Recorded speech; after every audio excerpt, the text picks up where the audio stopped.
মটরশুঁটি তো আমরা শীতকালে প্রচুর খাই, কিন্তু খোসাগুলো ফেলে দিই। মটরশুঁটির খোসা দিয়ে যে এত দুর্দান্ত রেসিপি হয় সেটা জানা থাকলে আপনারাও আর মটরশুঁটির খোসা ফেলবেন না।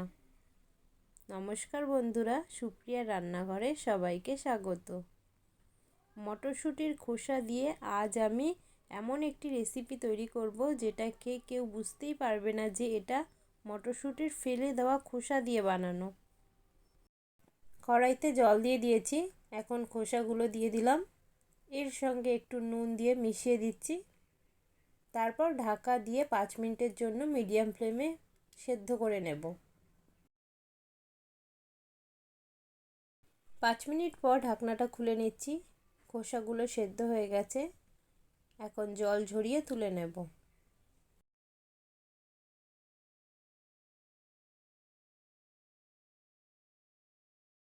মটরশুঁটির সেদ্ধ খোসাগুলোকে একটু ঠান্ডা করে মিক্সির জারে নিয়ে নিচ্ছি।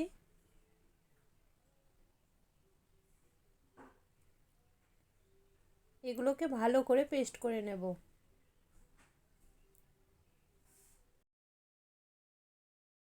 পেস্ট করা হয়ে গেলে একটা বাটির ওপরে ছাঁকনি রেখে দিচ্ছি। এর মধ্যে পেস্ট করা মটরশুঁটির খোসা দিয়ে ভালো করে ছেঁকে নেব। পেস্টটা যেহেতু অনেকটাই ঘন, তাই একটা চামচের সাহায্যে নেড়ে চেড়ে ছেঁকে নেব। ছাঁকা হয়ে গেছে, এখন খোসাটা ফেলে দিচ্ছি। এখন এর মধ্যে দিয়ে দেব 2 চামচ কর্নফ্লোর, 4 চামচ ময়দা, 4 চামচ বেসন, স্বাদ মতো নুন, একটু হলুদ গুঁড়ো, হাফ চামচ লঙ্কা গুঁড়ো, 1/4 চামচ গোলমরিচের গুঁড়ো, 1 চামচ পোস্ত, হাফ চামচ আমচুর পাউডার আর একটু ধনেপাতা কুচি দিয়ে ভালো করে মেখে নেব। আমি তো আরেকটা জিনিস দিতে ভুলে গেছি, দিয়ে দিচ্ছি একটু কালো জিরে। কালো জিরে দিয়ে আবারও মেখে নেব।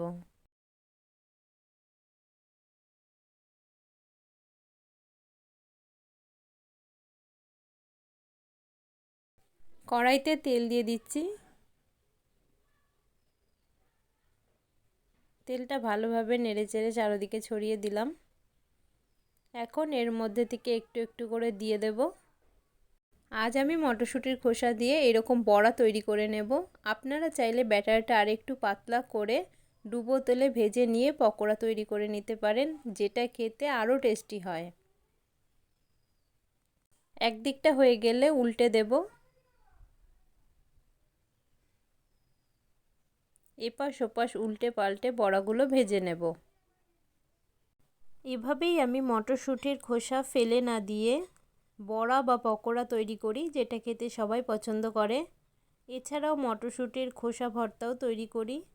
আপনারা চাইলে আমি সেই রেসিপিও আপনাদের সাথে শেয়ার করব। আমার আজকের রেসিপি আপনাদের কেমন লাগলো কমেন্ট করে জানাবেন প্লিজ।